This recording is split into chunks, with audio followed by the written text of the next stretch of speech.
السلام علیکم، میں ہوں بلال اور آپ دیکھ رہے ہیں تلنگانہ آن لائن۔ جیسا کہ میں نے آپ کو کہا تھا کہ ایک لیجنڈ قسم کی جو ہماری شخصیات ہیں وہ بھی اس شو کا حصہ ہوں گی، اور آج جو سب سے پہلے ہمارے بہت ہی لیجنڈ اور جو فخر تلنگانہ ہیں وہ ہمارے ساتھ موجود ہیں۔ پہلے ان سے ہم جو ان کا تعارف ہے وہ پوچھ لیتے ہیں، کچھ آپ اپنے بارے میں کچھ بتائیں۔ لیجنڈ کا جو لفظ استعمال کیا یہ تو غالباً کسی حد تک غیر ضروری ہے۔ رؤوف احمد شاہ میرا نام ہے۔ جی میں بطور اسسٹنٹ پروفیسر سیاسیات government post graduate college Telangana سے ریٹائر ہوا ہوں۔ جی تعلیم کے شعبے میں خاصا وقت گزارا ہے اور تعلیم سے تعلق رہا ہے۔ اس سے زیادہ تو پھر میں ذات کے بارے میں کیا کہوں۔ نہیں سر، لیجنڈ کا تو اس لیے میں نے یوز کیا کیونکہ ہماری طرف جو لیجنڈ کہا جاتا ہے کہ جو بہت اونچے والے طبقہ ہے، چاہے وہ پڑھا لکھا ہے یہ نہیں ہے لیکن ان کو لیجنڈ کہا جاتا ہے۔ تو اب تو ماشاءاللہ آپ کا جو ایکسپیرینس ہے، لیجنڈ جو ہے اس کا مفہوم یہ نہیں ہوتا جو آپ کہہ رہے ہیں، اس کا مفہوم کو دیگر ہوتا ہے۔ اس کا اگر آپ اردو ترجمہ کریں گے تو وہ بن جاتا ہے افسانوی کردار۔ اچھا ہاں، جو اصل اس کا ہے وہ افسانوی کردار بن جاتا ہے، وہ نہیں ہے بہرحال۔ جی تو چلیں ہم چلتے ہیں اپنے ٹاپک وال سائڈ پہ۔ آج ہم بات کریں گے جو تحصیل تلنگانہ ہے، اس کی ہسٹری کے بارے میں، اس کا جو ماضی، حال اور جو مستقبل ہے، تو اس کے اوپر جو شاہ صاحب ہیں وہ کچھ روشنی ڈالیں گے۔ تحصیل تلنگانہ اس وقت انتظامی طور پر ضلع چکوال کی ایک تحصیل ہے۔ یہاں میں تھوڑی سی وضاحت کر دوں کہ اس وقت جو ہم تحصیل تلنگانہ کی بات کر رہے ہیں اس میں لاوا کا علاقہ شامل ہے۔ اچھا جی کیونکہ لاوا کی تحصیل ریسنٹلی بنی ہے، اس کے الگ سے اعداد و شمار بلکہ مجھ سمیت اکثر لوگوں کو پتہ ہی نہیں ہے کہ اس کی باؤنڈری کہاں تک ہے، کہاں تلنگانہ ختم ہوتا ہے، کہاں سے لاوا شروع ہوتا ہے۔ اور یہ پبلکلی بھی اور تلنگانہ سے باہر بھی لوگ جو اس پورے علاقے کو تلنگانہ کہتے ہیں، کیونکہ اس کا کلچر، اس کا رہن سہن، یہاں کے رہنے والے لوگ وہ تقریباً ایک ہی ہیں، چاہے وہ انتظامی طور پر انتظامی سہولت کی خاطر ایک الگ تحصیل جو ہے وہ بنا دی گئی تاکہ لوگوں کو انتظامی طور پر دور اپنے کاموں کے لیے باہر نہ جانا پڑے۔ بالکل، لیکن وہ الگ سے نہ کوئی خطہ ہے نہ کوئی علاقہ ہے۔ چکوال اور تلنگانہ کا اگر آپ موازنہ کریں تو یہ خطے کے اعتبار سے تھوڑا تھوڑا ایک دوسرے سے الگ ہے، لیکن تلنگانہ اور لاوا میں اس قسم کا کوئی فرق نہیں ہے۔ لیکن کل کنا اگر ٹمن تحصیل بنتی ہے تو سملرلی اس میں کوئی فرق نہیں ہوگا سوائے اس کے کہ انتظامی یونٹ ایک بن گیا کہ جی آئندہ یہ علاقہ جو ہے یہ انتظامی طور پر اس سے الگ ہوگا۔ جی اس متحدہ تحصیل تلنگانہ کو دیکھیں تو یہ ضلع چکوال کے مغرب میں شمال سے جنوب کی طرف پھیلی ہوئی ہے۔ یہ علاقہ بنیادی طور پر خطہ پوٹھوار کا سطح مرتفع پوٹھوار کا حصہ ہے، لیکن اگر یہ کہا جائے کہ تلنگانہ کا علاقہ جو ہے یہ سطح مرتفع کوہستان نمک کا علاقہ ہے تو یہ زیادہ مناسب ہوگا۔ اچھا کیونکہ اس کے نزدیک ترین جو ہے وہ کوہستان نمک ہے۔ جی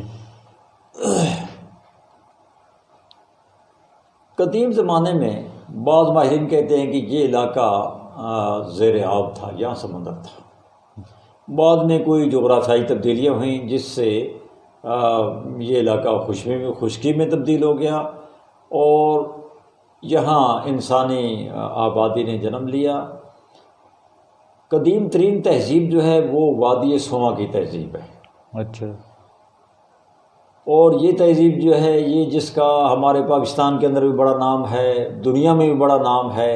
مثلاً وادی سندھ کی تہذیب یا وادی نیل کی تہذیب یہ اس سے پرانی تہذیب ہے۔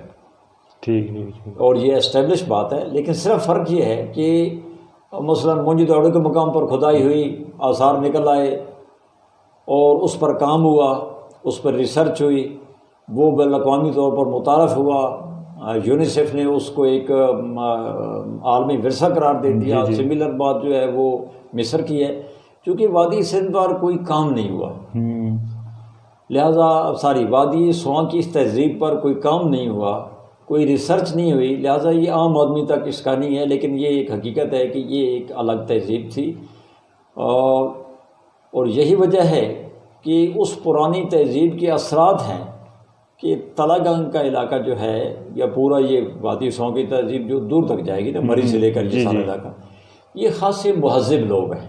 اچھا، آپ ان کا رہن سہن دیکھیں، کمپیریزن کر لیں دائیں بائیں سے، جی جی بالکل، رہن سہن دیکھیں، ان لوگوں کا اٹھنا بیٹھنا دیکھیں۔ تلنگانگ انتظامی طور پر اس نے مختلف ادوار دیکھے ہیں۔ انگریز جب آئے تو انہوں نے جو سکھوں کا پہلے ایک انتظامی سیٹ اپ تھا، وہ ایک بڑا ڈھیرے ڈالا تھا، اس کو برقرار رکھا، کیونکہ سکھوں کے زمانے میں سکھوں نے صوبہ سرحد کو بھی فتح کیا تھا، بنو کا علاقہ بھی، یہ پشاور سارا، جی جی، تو وہ پنجاب سے حکومت کرتے تھے، تو وہ کو الگ نہیں تھا، وہ ایک پورا پنجابی تصور ہوتا تھا۔ اچھا اچھا، انگریز آئے، انہوں نے اس کو اسی طرح ایز اٹ از چلایا۔ تو تلنگانگ تحصیل جو ہے یہ ڈسٹرکٹ جیلم کا حصہ رہی، طویل عرصہ تک ڈسٹرکٹ جیلم کا حصہ رہی۔ 1901 میں انگریزوں نے کچھ انتظامی طور پر کام کیا کہ صوبہ سرحد کے نام سے ایک الگ صوبہ بنایا، جس کو آج آپ خیبر پختونخوا، جی جی بالکل۔ جب وہ علاقہ الگ ہوا تو پھر اٹک کا ضلع کا بنایا گیا، جو پہلے نہیں تھا۔ جی بالکل، یہ علاقہ پہلے جو تھا، یہ سارا کا سارا ضلع راولپنڈی میں تھا۔ یہ موجودہ آپ کا پنڈی گھیب مکھڑ تک کا علاقہ یہ ڈسٹرکٹ پنڈی میں فال کرتا تھا، اور یہ علاقہ جو ہے ہمارا سارا لاوا سے آن ورڈ یہ ضلع جیلم کے اندر فال کرتا تھا۔ اچھا اچھا، جب انہوں نے ضلع اٹک بنا دیا تو پھر تلنگانگ کو جیلم سے کاٹ کر 1901 کے بعد جو ہے وہ اٹک کا انتظامی طور پر حصہ بنا دیا گیا۔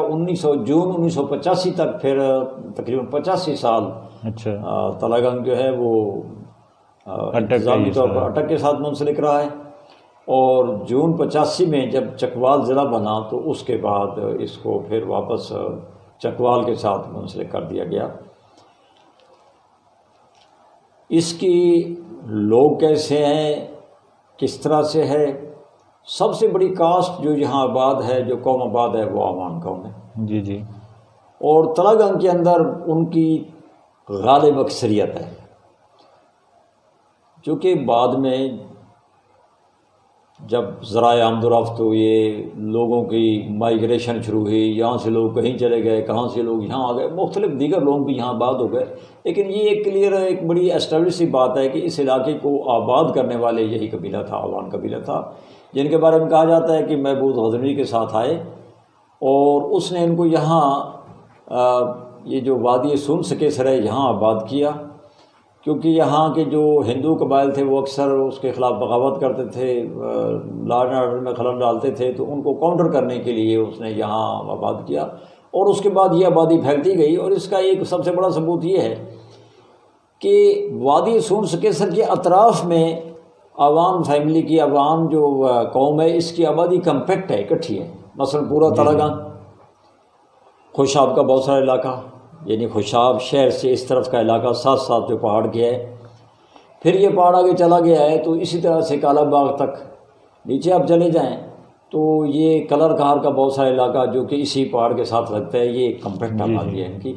یہ ساری تفصیلات جو ہے اگر کوئی کسی کو شوق ہو تو ڈسٹرکٹ جیلم کا جو گزٹر ہے 1904 میں شائع ہوا ہے، اچھا، لکھا گیا ہے 1901 سے پہلے، لیکن وہ پبلش ہوا ہے اس میں بہت ڈیٹیل ہے، بہت ڈیٹیل ہے کہ یہاں کون کون سی قومیں آباد ہیں، ان کا اوریجن کیا ہے، وہ جو مختلف تھیریاں ہیں انہوں نے ڈسکس کی ہیں، ان کے عادات و اطوار کیسے ہیں، یہ کیسے لوگ ہیں، یہاں کا جو ہے وہ لوگوں کے پیشے کیا ہے، حتیٰ کہ اس میں کھانے پینے کی عادات تک لکھی ہوئی ہیں، بلکہ ان کو یہ کریڈٹ جاتا ہے کہ وہ جہاں جاتے تھے انگریز، جی جی، اس علاقے کا وہ پوری اس علاقے کی ریسرچ کرتے تھے۔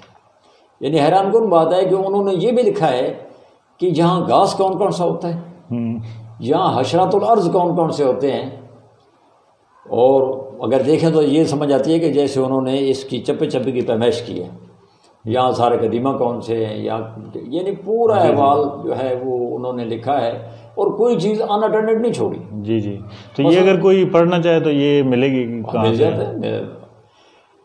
یہ سنگ میل پبلیکیشن والے چھاپتے ہیں، اب خاصا مہنگے، اب غالباً 1500 یا اس سے زیادہ قیمت ہے، کسی زمانے میں 150 قیمت ہوتی تھی، وہ کاغذ ذرا نرم تھا، ریسنٹ میرے پاس اس وقت ہے وہ 1500 کا ہے، ہوا ہے، پہلے کوئی لے گیا تو مثلاً اب دیکھیے انہوں نے لکھا جی جی کہ تلنگانگ کی سیاست جو ہے یہ لاوا سے کنٹرول ہوتی ہے، اچھا لاوا میں 2 شخصیات ہیں، ایک کا نام ہے ملک یاران خان، اچھا ایک کا نام ہے اجل خان، یو سے لکھا ہوا ہے لیکن میں تو اجل ہی پڑھوں گا۔ جی جی اجل خان یہ 2 یعنی سربراہ ہیں، اور تحصیل میں مختلف، جیسے آج ہمارے دھڑے ہیں اسی طرح سے مختلف لوگ جو ہیں، بلکہ انہوں نے مختلف گاؤں کے لوگوں کے نام لکھے ہیں کہ یہ اس گاؤں کے یہ بندے جو ہیں یہ اجل خان کے ساتھ ہیں، یہ یاران خان کے ساتھ ہیں۔ صحیح۔ اور حیرانگی ہوتی ہے کہ 100 سال بعد بھی ہماری سیاست کا پیٹرن وہی ہے اچھا کہ آج بھی یہ جو ہے یہ دھڑے ٹمن میں بنی ہوئی ہیں، اور آج بھی مختلف لوگ جو ہیں وہ کسی ایک دھڑے کے ساتھ ہیں، کسی دوسرے دھڑے کے ساتھ ہیں۔ جی بالکل۔ تو یہ ہمارا پیٹرن چینج نہیں ہوا کہ اس وقت بھی ہماری دھڑے کی سیاست تھی، آج بھی وہی ہے۔ مزے کی بات ہے کہ چکوال کے بارے میں انہوں نے لکھا کہ چکوال کی سیاست کے بارے میں کہ یہاں 2 گروپ ہیں، ایک چودھریال ہیں، ٹھیک ہے، ایک چودھری ہے۔ ٹھیک ہے، چودھریال وہ ہیں جن کو آج ہم سردار کہتے ہیں، صحیح، کہ اس میں یہ ہے کہ چودھریال ورسز چودھری۔ ٹھیک ہے، چکوال کی جو تقسیم ہے وہ طبقاتی تقسیم ہے، جی جی، کہ ایک بڑے جاگیردار ہیں، ٹھیک دوسرے ہے، درجے پر درمیانے یا درمیانے سے ذرا بڑے جو زمیندار ہیں وہ ہیں ان کو، اور انہوں نے کہا ہے کہ یہ گاؤں جو ہیں یہ چودھریوں کے ہیں، یہ گاؤں جو ہیں یہ چودھریال کے ہیں۔ وہاں تقسیم اس طرح سے ہوئی ہے۔ یہ جو 1901 میں جو لکھا تھا انہوں نے، ہاں انہوں نے جو لکھا ہے اس میں بڑی ڈیٹیل سے لکھا ہے کہ یہ چکوال میں یہ گاؤں چودھریوں کے ہیں، یہ چودھریالوں کے ہیں، ٹھیک ہے، چودھریال ورسز چودھری۔ جی جی، تلاگنگ میں لکھا ہے کہ یہ 2 گروپ ہیں، اس گروپ کے ساتھ ایک فرد کے ساتھ یہ لوگ اٹیچ ہیں، یہ لوگ جو سرکردہ ہے اٹیچ ہے، اس طرح سے پوری تحصیل جو ہے یہ 2 گروپ سے سیاسی طور پر 2 گروپ میں 2 دھڑوں میں تقسیم ہے۔ جی جی، آج بھی آپ دیکھ لیں کہ 2 دھڑوں میں ہیں۔ چکوال میں بھی دیکھ لیں کہ میں وہاں 12 سال رہا ہوں، وہاں جو جنرل مجید صاحب تھے انہوں نے اپنی جو سیاست کا آغاز کیا تھا انہوں نے اسی چیز کو کیا تھا، عام آدمی ورسز سردار، ٹھیک ہے، اسی پر انہوں نے اپنی سیاست کی بنیاد رکھی اور وہ چلتے رہے۔ تو بہرحال یہ بات تو اصل میں ہو رہی تھی کہ انہوں نے جو تحقیق کی ہے یا جو انہوں نے آبزرو کیا ہے اس کو انہوں نے پوری طرح سے لکھا ہے، اور اس میں بہت ڈیٹیل ہے، اگر کسی کو دلچسپی ہو تو اس کو پڑھنا چاہیے۔ اس میں یہ چیز لکھی ہوئی ہے کہ سالانہ پیداوار کتنی ہے، گندم کی کتنی ہے، باجرہ کتنا ہے، جوار کتنی ہے، جو اس زمانے میں کاشت ہوتی تھی، جانور کون کون سے لوگ رکھتے ہیں۔ مثلاً انہی کے اندر انہوں نے لکھا کہ مغربی چکوال اور تلاگنگ کا گھوڑا جو ہے یہ بہت مشہور ہے، اچھا، اور انگریز فوج کے لیے اس کو بڑے شوق سے پالتے ہیں، اور اس میں لکھا ہوا ہے کہ اس کی مثل جو ہے یعنی یہ عراقی گھوڑے کی مثال ہے، اچھا، اس جیسا ہے۔ جی جی، میں یہ بتا رہا ہوں کہ اس میں بڑی دلچسپی کی چیزیں ہیں، تلاگنگ کے بارے میں اگر کوئی پڑھنا چاہے تو وہ پڑھ سکتا ہے۔ جی جی،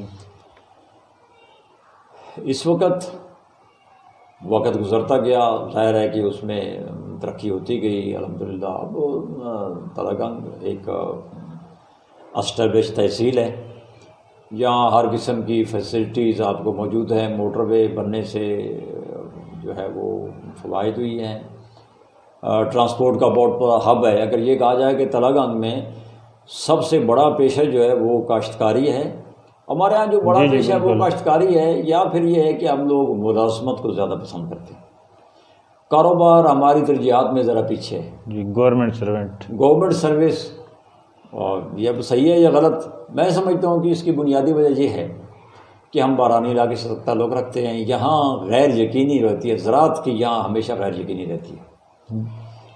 گورنمنٹ سروس میں یہ ہوتا ہے کہ دھوپ ہو، چھاؤں ہو، بارش ہو نہ ہو، خشک سالی ہو، تنخواہ وقت پہ مل جاتی ہے۔ جی بالکل بالکل۔ تو لوگ جو ہیں وہ سمجھتے ہیں کہ اس میں آپ کی جو انکم ہے وہ شور ہے، بالکل، تھوڑی ہے یا زیادہ یہ الگ بحث ہے، لیکن وہ تھوڑی ہے بہت ہے وہ وقت پر آپ کو مل جائے گی۔ یہاں زیادہ بھی پیداوار ہو سکتی ہے، کم بھی ہو سکتی ہے، اور سرے سے کچھ بھی نہ ہو۔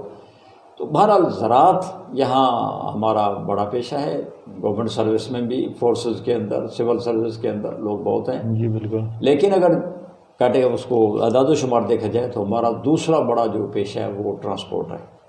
صحیح۔ وہ یہ دوسری بھی ٹرانسپورٹ ہے جس کو آپ لوڈر کہتے ہیں، یہ ہے، اور یہ دوسری جو ہے پبلک ٹرانسپورٹ بھی ہے۔ تو یہاں ٹرانسپورٹ کا نظام بھی بہت اچھا ہے۔ ایجوکیشن کے حوالے سے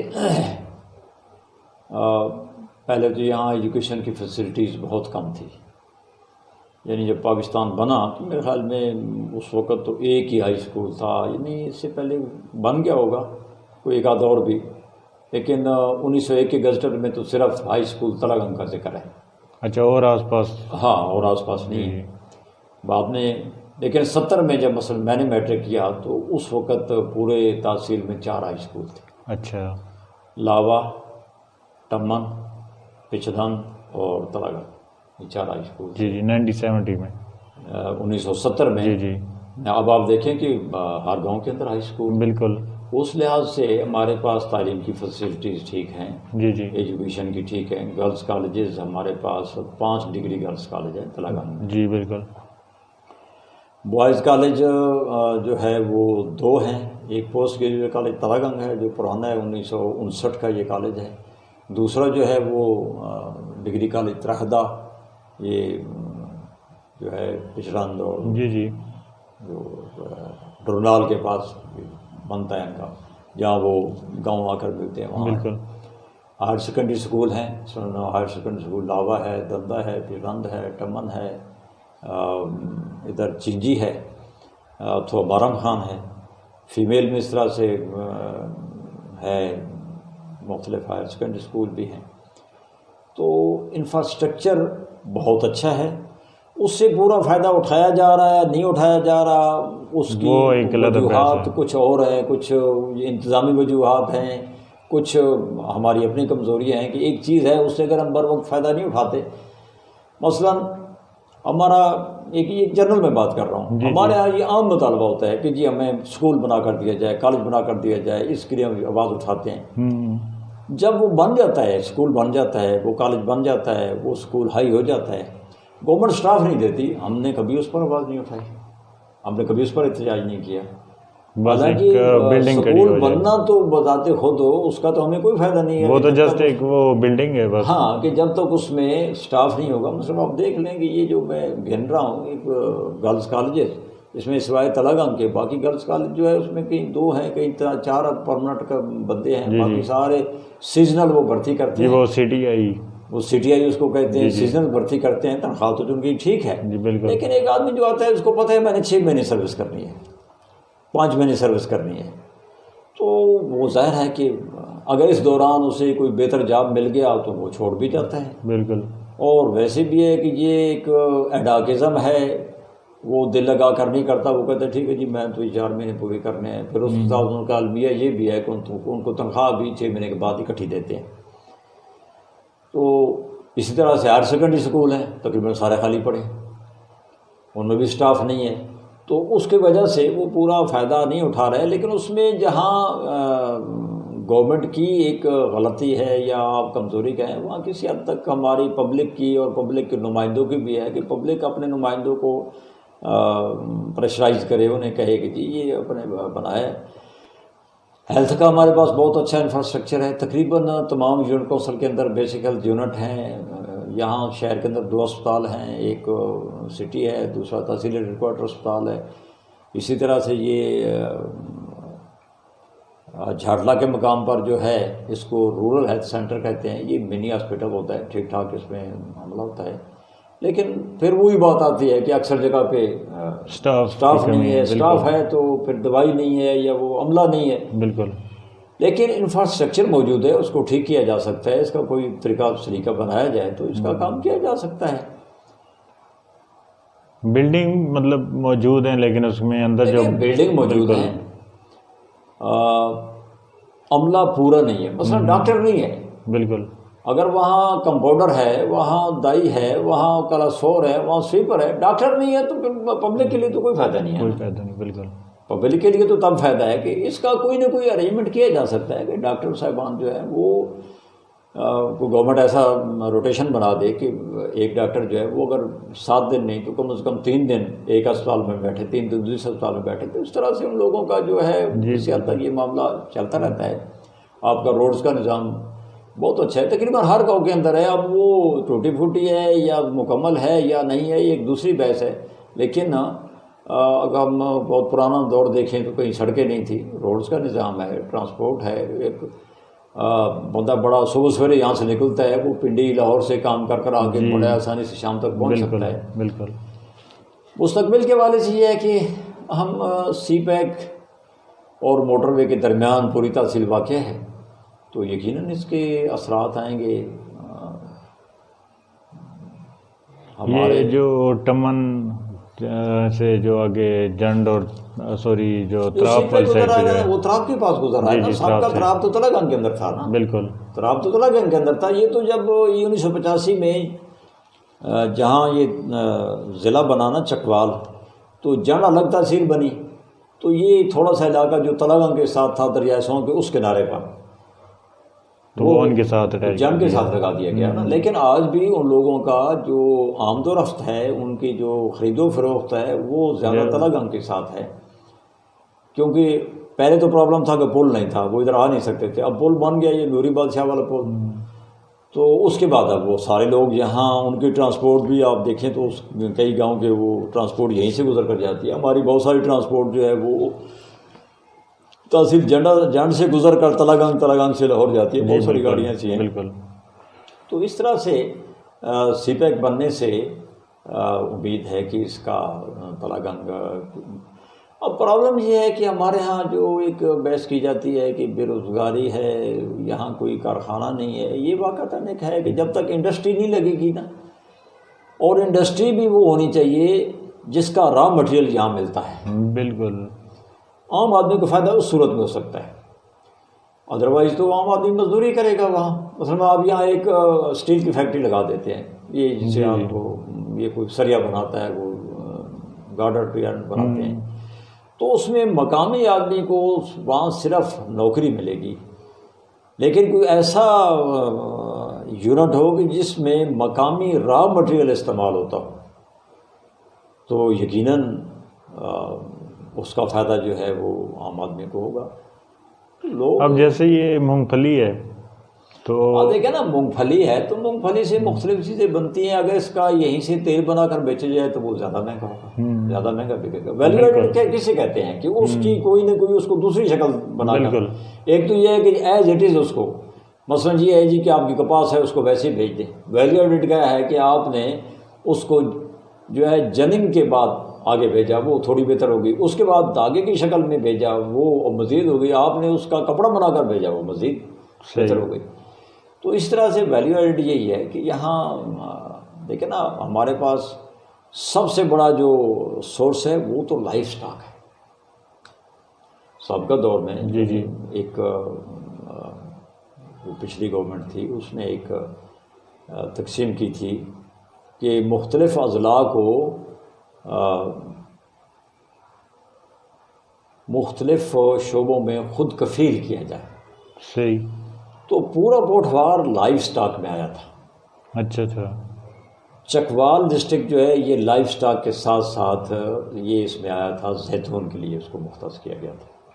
اب زیتون کے لیے گورنمنٹ نے واقعتاً بہت فیسلٹیز دی ہیں، گورنمنٹ انسینٹیو دیتی ہے کہ آپ ہمارے ساتھ کریں، اتنا آپ کے پاس رقبہ ہو، پانی ہو، تو اس میں یہ چیزیں ہم لگا کر دیں گے آپ کو، ہم وہ سولر کا سسٹم لگا کر دیں گے، وہ ساری بات ٹھیک ہے۔ لیکن جب اس پروڈکٹ کی نکاسی کی بات آئے گی تو لوگ پریشان ہوں گے کہ ہم یہ جو ہمارا زیتون ہوگا اس کو کہاں جا کر بیچیں گے، اگر اس کا کوئی یہاں یونٹ ہو یا اس کا کوئی نکاسی کا ہو، تو اسی طرح سے دیگر جو چیزیں ہیں ان کا کوئی ایسا یونٹ ہو کہ وہ وہاں، مثلاً جب جیسے یہی ہے کہ لائف سٹاک کا ایک لگا ہو، کوئی گوشت کی پیکنگ کا یونٹ لگا ہو، تو ظاہر ہے کہ لائف سٹاک بہت نکلنا شروع ہو جائے گا۔ پہلے آپ دیکھیں کہ ہمارے یہاں لوگ صرف عید کے لیے پالتے ہیں، اور جن لوگوں نے یہ کام کیا خاصا منافع بخش کام ہے، لیکن مزید ہو سکتا ہے کہ آپ اگر اس کو اچھے طریقے سے کر کے ایکسپورٹ کر سکتے ہیں، کیونکہ پاکستان لائف سٹاک میں دنیا کا 5واں یا 6واں بڑا ملک ہے۔ اچھا، ڈیری میں بھی اسی طرح سے 5واں 6 نمبر پہ ہے، دودھ کی پروڈکشن میں بھی، لیکن اس کا جو ہے وہ زیادہ تر کیا ہے کہ دودھ ہم چائے بنا کر پی جاتے ہیں، ٹھیک ہے نا، دنیا میں اس کی پروڈکٹ بنا کر بیچی جاتی ہیں، تو ہمارے ہاں تو زیادہ تر اسی طرح سے لگ جاتا ہے یا وہاں سے ضائع ہو جاتا ہے۔ بالکل، تو مستقبل کے حوالے سے اگر کوئی انڈسٹری چلتی ہے یا کوئی راستہ بنتا ہے، ایک چیز تو اچھی ہوئی ہے یہ جو مونگ پھلی کے وجہ، جس کو مسا کہا جاتا ہے، جو پہلے بالکل ایک یوز لیس تھا، یہ پہلے لوگ جلا دیتے تھے، اب یہ ایک بنا ہے کہ کچھ لوگوں نے اس کو بنا کر اس کو گانٹھیں بنا کر وہ ایکسپورٹ کر رہے ہیں. لیکن یہاں میں ایک بات کروں گا کہ یہ کام جو ہے یہ باہر سے آ کر ہمارے افغان بھائی کر رہے ہیں, پٹھان بھائی کر رہے ہیں. جی بالکل ایسے ہی ہے. لوکل آدمی نے اس کا توجہ نہیں دی. حالانکہ یہ کوئی بڑی سائنس نہیں ہے, اس کے لیے کوئی بڑا انفراسٹرکچر نہیں چاہیے, اس کے لیے بڑا کوئی یونٹ نہیں چاہیے. وہ بلکہ ایک اتنی بڑی مشین ہی ہوتی ہے وہ جو پریسنگ والی, جس میں چھوٹا سا پریس ہے جو انہوں نے عام ایک لگایا ہوا ہے. کہیں انہوں نے وہ انجن لگائے ہوئے ہیں جو وہ ڈیزل سے چلتے ہیں, کہیں وہ زیادہ تر یہ کام ٹریکٹر سے کر رہے ہیں. بالکل ٹریکٹر کے ذریعے سے ہی اس کو بھی چلا رہے ہیں. سارا وہ جو یونٹ ہے ان کا ٹریکٹر کے ذریعے سے اس کو چلا رہے ہیں. تو بہرحال یہ چیزیں جو ہیں یہ وقت کے ساتھ ساتھ بہتر ہو رہی ہیں.